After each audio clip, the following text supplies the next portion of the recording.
Ya, Assalamualaikum warahmatullahi wabarakatuh. Waalaikumsalam. Selamat malam semuanya.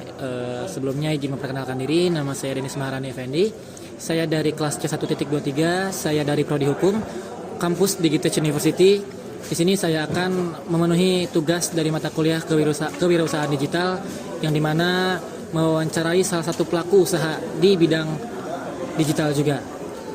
Di samping saya sudah ada narasumber yang dimana boleh Kak memperkenalkan dirinya? Halo teman-teman semua, nama saya Muhammad Ariel. Orang-orang kenal saya dengan sebutan Akok. Nah, gitu paling kalau nama terus. Mungkin dari latar belakang kakaknya bisa dijelaskan terlebih dahulu.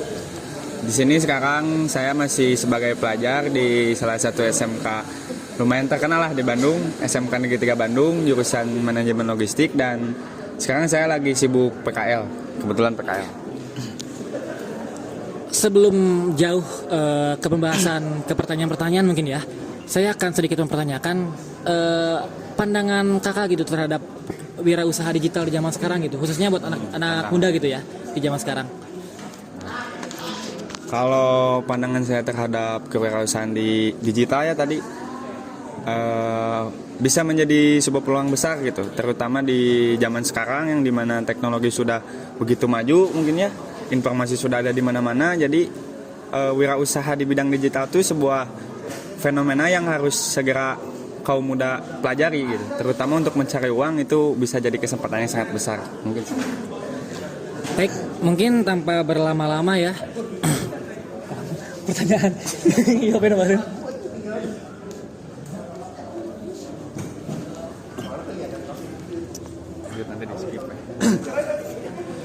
Baik, mungkin langsung ke pertanyaan saja ya Kak. Di sini saya akan menggunakan mungkin 5W1H mungkin ya, yang udah banyak dikenal.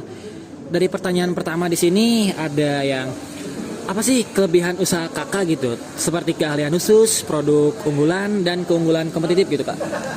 Kalau dari kelebihannya sih sebenarnya saya kan di sini memulai usaha Waimi ini sebagai clothing brand.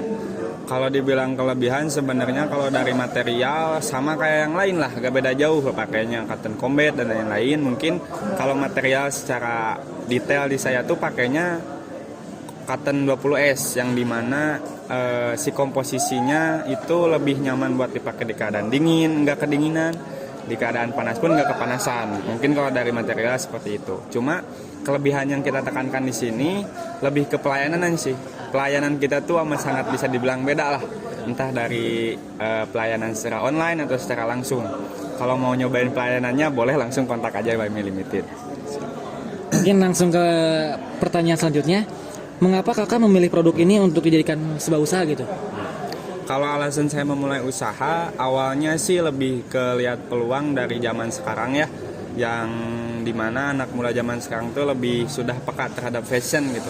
Apalagi ya anak muda di lingkungan saya termasuk udah mulai ngerti gitu bahwa berpenampilan itu adalah salah satu hal yang bikin value kita terlihat, entah dari cara kita berpakaian yang rapi atau mungkin cara kita berpakaian yang kita mau aja gitu. Nah, jadi di sini alasan saya bikin Waimi ini supaya orang-orang yang mungkin lebih tepatnya lebih sudah peka terhadap fashion, peka terhadap personal brandingnya, saya ingin mereka pun ikut serta lewat bisa keren gitu lewat Waimi ini gitu sih, lebih kayak gitu. Baik, sangat keren sekali ya jawabannya. Mungkin lanjut ke pertanyaan selanjutnya. Di mana saja gitu kakak mempromosikan produk kakak gitu? Lalu apa perbedaan yang kakak dapat ketika mempromosikan secara online dan secara langsung gitu? Kalau promosi berhubung sekarang sudah rame promosi online, saya pun menggeluti promosi online di situ. Cuma untuk sekarang karena Waimi masih struggle, masih berjuang gitu. Jadi kita belum terlalu banyak memakai promosi yang berbayar, lebih ke promosi organik lah. Kita memanfaatkan cara kita bikin video, cara kita bikin konten, dan ya kebanyakan juga kan sekarang yang saya lihat gitu brand-brand mereka menampilkan produk mereka dengan hanya menampilkan sebuah gambar yang dimana di situ visualisasinya kurang gitu. Yang mungkin kalau lihat orang lihat kaosnya doang kan ya kaos aja sama, cuma saya di sini menetapkannya bikin konten video, jadi visualisasi terhadap desain dan barangnya pun lebih tersampaikan gitu, entah dari looknya atau kerennya gimana, jadi lebih terlihat. Jadi orang pun sebelum beli bisa lihat dulu, try on gimana sih kalau kita pakai produk YME itu kesannya gimana gitu sih paling. Langsung ke pertanyaan selanjutnya, siapa saja yang ikut berkontribusi di usaha kakak? Lalu peran mereka itu sebagai apa saja gitu? Oke, sedikit cerita. Jadi dulu itu alasan YME ini dibuat bukan karena alasan utamanya tuh bukan buat cari uang doang. Jadi dulu tuh adalah beberapa teman saya yang datang ke saya secara personal nyeritain keluhan dia saat ini apa, dan saya di situ sebagai teman yang mendengarkan keluhan mereka dan kita cari solusinya bareng-bareng. Nah, di sini saya lihat peluang tadi, teman-teman saya punya background yang punya kelebihan di bidangnya masing-masing kayak fotografi, videografi. Mungkin ada juga beberapa orang ada seseorang yang memiliki bisa dibilang finansialnya cukup baik, cuma bingung mengalokasikan finansial tersebut kemana. Di situ terus saya juga lihat kesempatan lewat tadi yang dimana anak muda sekarang lagi rame-ramenya ke fashion dan lain-lain. Saya melihat peluang di situ, saya bisa mendirikan sebuah brand, bisa mendirikan sebuah clothing brand yang dimana kita juga ngejalanin ini suka gitu, berdasarkan apa yang kita suka, jadi ngelakuinnya pun nggak terpaksa gitu sih paling. Nah, buat perannya kayak teman-teman saya yang punya background di videografi, marketing, ya saya tempatkan di bidangnya gitu, saya tempatkan di posisinya, mungkin seperti itu. Yang selanjutnya, kapan pertama kali kakak membuka usaha ini? Lalu apa gitu yang menjadi kakak buat yakin akan usaha ini akan berkembang gitu kak? Kalau usaha ini dibuat sebenarnya belum lama sih, belum terlalu lama, bisa dibilang bulanan. Justru kita kalau kepikirannya buat usaha ini tuh lumayan lama, dari dulu lah sempat kepikiran pingin bikin brand gitu. Cuma kita eksekusinya baru 3 bulan ke belakang lah, bulan Agustus baru mulai rilis produk itu ya di bulan Agustus. Produk clothing pertama itu di bulan Agustus. Kebetulan bulan ini kita udah beres semuanya, volume 1 sudah beres, dan di next insya Allah volume kedua ini akhir tahun ini rilis, seperti itu. Nah, ini ada pertanyaan terakhir mungkin ya kak ya. Bagaimana pendapat kakak terkait ditutup TikTok Shop yang kebelakangan ini sudah terjadi ya? Lalu pengaruh atau dampak apa yang kakak rasakan, khususnya kakak sebagai pelaku usaha gitu ya? Kalau lihat TikTok Shop itu kan sekarang lagi marak buat marketplace atau bisa disebut platform kita berwirausaha, itu peluangnya amat besar karena dilihat juga kan TikTok sekarang sebagai platform yang emang bisa bikin apapun itu secara visualnya lewat video yang dimana kan kalau kita bandingin sama Instagram, sama WhatsApp atau platform lainnya, di situ kan kita cuma bisa lebihnya menampilkan foto doang, sedangkan TikTok di sini menyediakan fitur dengan menampilkan video yang dimana orang-orang rata-rata suka kalau nonton video gitu. Mungkin seperti itu awalnya juga, jadi kita promosi lewat video juga lebih gampang. Yang tadinya kalau foto kan gimana cara kita menarik audiens buat tertarik itu lebih terbatas nih, kalau lewat video kan lebih kreatif, bisa kreatif, mungkin seperti itu. Terus kalau terkait TikTok Shop amat sangat disayangkan sih sebetulnya, meskipun kita belum terjun di TikTok Shop karena persaingan harga gitu kan yang bisa dibilang terlalu parah lah kalau di TikTok Shop, tapi sangat disayangkan sih TikTok Shop itu ditutup karena buat sekarang lebih kelihatan lah berguna banget gitu, dilihat-lihat entah dari kemudahan yang ada keranjang kuning kan, scroll bisa belanja lewat di situ, satu video bisa belanja. Nah, makanya amat sangat disayangkan sih kalau TikTok seperti ditutup gitu sih. Lalu apa kekuatan, kelemahan serta peluang juga ancaman dari produk usaha kakak gitu yang sekarang sedang dijalani, sedang kakak geluti gitu? Kalau dari kekuatannya sih kita lihat yang pertama kita nekenin gimana caranya masyarakat luar sana bisa nerima atau bisa ngerasain produk YME yang kualitasnya bisa dibilang di atas rata-rata tapi dengan harga yang di bawah rata-rata. Jadi dengan harga segitu tuh kualitas yang sebenarnya sama dengan brand lain yang harganya bisa dibilang 150 di atas, YME dijual bahkan bisa sampai 100 di bawah gitu kalau kelebihannya. Kalau kekurangannya atau kelemahannya sih sama ya, pada dasarnya kan sekarang clothing brand di Bandung, di Indonesia sudah banyak banget gitu. Mungkin persaingan juga kalau secara kreativitas bisa dibilang udah rame, sulit, tapi ya itu sih paling kelemahannya. Apalagi Untuk peluang mungkin Kak? nah, kalau peluangnya sih, karena kalau saya pribadi mikirnya kaos itu kenapa memang bukan kebutuhan yang konsumtif ya, nggak setiap hari orang ganti kaos gitu. Betul. Cuma lebih ke setiap orang pasti pengen keren, setiap orang pasti pengen kelihatan gagah lah dengan kaosan doang. Nah di sini YMI itu masuk, di sini YMI itu berperan sebagai datang buat orang-orang yang pengen berpenampilan santai tapi masih terlihat keren gitu lewat desain-desain dan kreativitas YMI lainnya. Dan kedepannya juga kalau ngomongin tentang kaos kan nggak selalu umuran kita doang nih yang kepikiran untuk berpenampilan keren. Kayak generasi selanjutnya pun nanti mungkin yang teman-teman kita yang masih kecil sekarang belum peka terhadap fashion, pasti beberapa tahun ke depan pun masih tetap peka, dan di situ YMI masuk gitu mungkin kalau dari kesempatan dan peluang. Mungkin tadi untuk peluang, mungkin sekarang lebih ke ancaman ya Kak, karena ngelihat dari yang tadi Kakak jelaskan, brand ini bukan 1-2 orang saja mungkin ya yang bergelut di bidang ini. Banyak brand-brand khususnya di Kota Bandung, apalagi kalau kita mencakupnya ke Indonesia gitu Kak. Apakah ada ancaman dari usaha Kakak ketika melihat banyak persaingannya di luar sana gitu Kak? Kalau dari ancaman sih pasti selalu ada ya, terutama dari saingan harga atau kualitas apapun itu pasti selalu ada. Terutama yang kepikiran seperti saya untuk bikin clothing brand juga nggak satu gitu. Setiap orang pasti pingin punya sesuatu yang menggambarkan dia banget. Mungkin seperti itu ancamannya.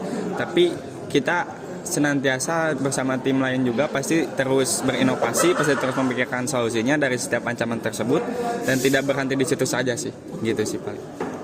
Lalu apakah ada solusi dari Kakak sendiri ketika mulai adanya ancaman atau persaingan-persaingan di luar sana gitu di produk Kakak gitu?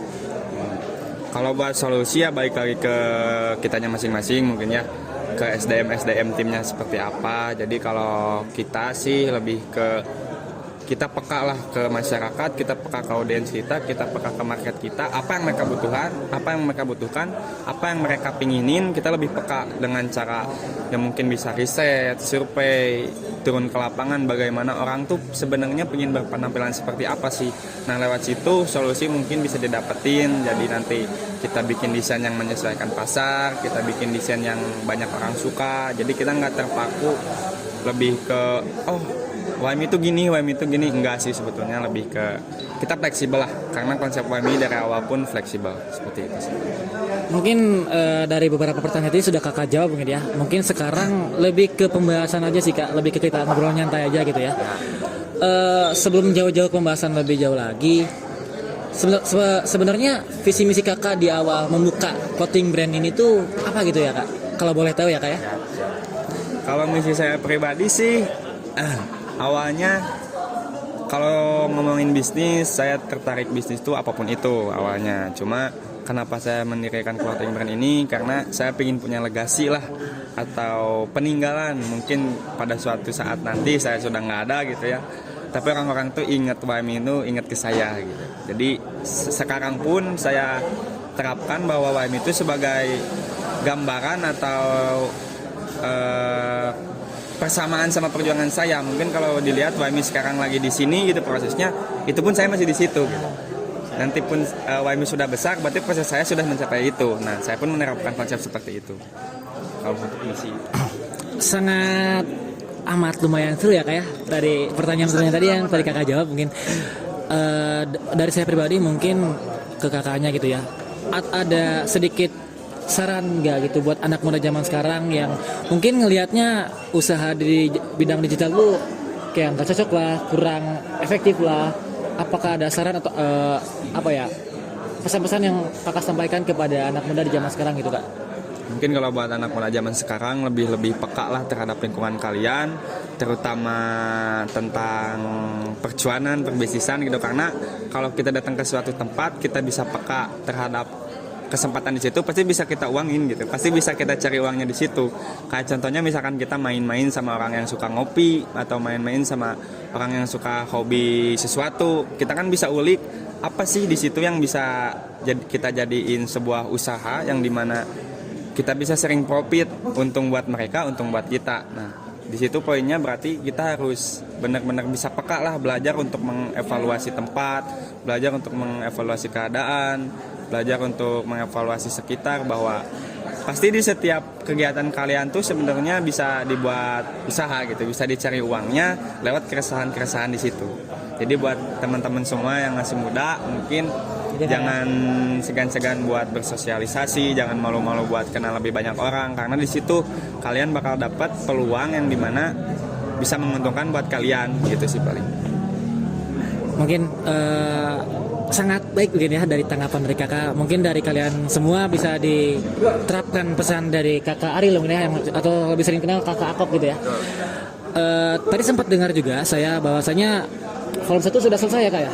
Kenapa? Volume 1 sudah selesai ya? Betul. Untuk volume 2 akan dimulai kapan kak?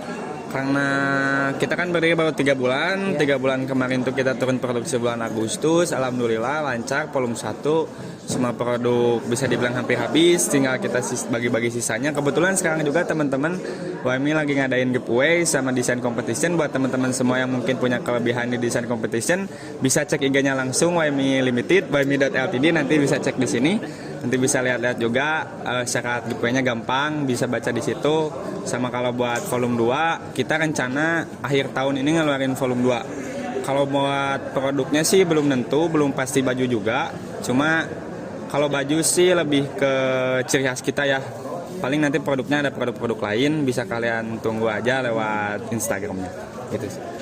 Untuk sekarang apakah produk kakak bisa dibawa untuk diperlihatkan kepada pemirsa gitu? Oh, ada. Ya, boleh dilihatkan kak produknya? Ini salah satu contoh produk kita ya. Ini sih lebih ke yang saya pakai, Ya. ini yang Saya juga. kakaknya pakai Ya, juga. Salah betul. satu contoh produk kita. Dan ada satu lagi maskot produk volume 1, cuma nggak dibawa karena udah sold abis gitu, sold out lah. Iya. Size-nya terutama. Ini contoh-contohnya. Ya. Ini artikel pertama kita. Belakangnya ada seblon. Ini juga artikel ketiga kita. Ya.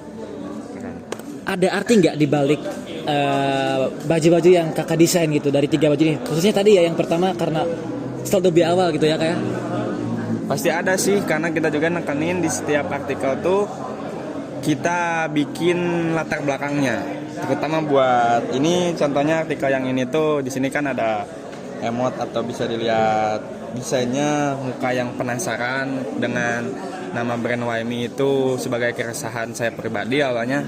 Kenapa masalah, kesenangan atau apapun itu kondisi kita saat ini tuh kenapa datangnya ke saya, kenapa datangnya ke aku, kenapa aku gitu. Jadi lewat situ kita bikin desain-desain yang mengimplementasikan atau menggambarkan sebuah desain itu menuju ke pertanyaan yang kenapa aku, kenapa harus aku gitu. Contohnya ini kan kenapa aku yang ditimpa banyak masalah, desain ini tuh seperti itu. Ini desain ini kan di sini dibuat desain belakangnya The Loser Win Again. Kenapa aku yang selalu jadi efek dari setiap lingkungan yang kita ciptakan gitu, entah kegiatan-kegiatan positif, tapi kenapa aku yang dampaknya gitu. Dan yang satunya lagi juga artikel maskot kita yang putih, latar belakangnya itu menggambarkan tentang kepercayaan diri seseorang. Jadi kan di situ desainnya jelasnya why me why not, kenapa aku kenapa tidak gitu. Menggambarkan sekali seseorang yang percaya diri akan value dirinya gitu. Jadi ya buat teman-teman semua yang penasaran YMI itu gimana, bisa langsung cek aja Instagramnya gitu sih. Baik, cukup seru sekali mungkin ya teman-teman wawancara kali ini. Mungkin dicukupkan saja untuk wawancara hari kali ini. Setelah tadi apa yang disampaikan oleh kakak Ariel terkait dari pertanyaan-pertanyaan serta pesan yang disampaikan dari kakak Ariel, semoga bisa diterima baik oleh kalian semua. Semoga kakak Ariel menjadi sebuah inspirasi buat kalian semua untuk memulai sebuah usaha gitu ya. Betul. Karena benar apa yang tadi kakak Ariel bilang, maksudnya jangan takut untuk bersosialisasi gitu ya. Betul. Karena relasi itu sangat penting nih kakak. Ya. Mungkin sekian dari saya. Mohon maaf bila ada salah kata atau baik penyampaian. Saya pamit undur diri. Wassalamualaikum warahmatullahi wabarakatuh.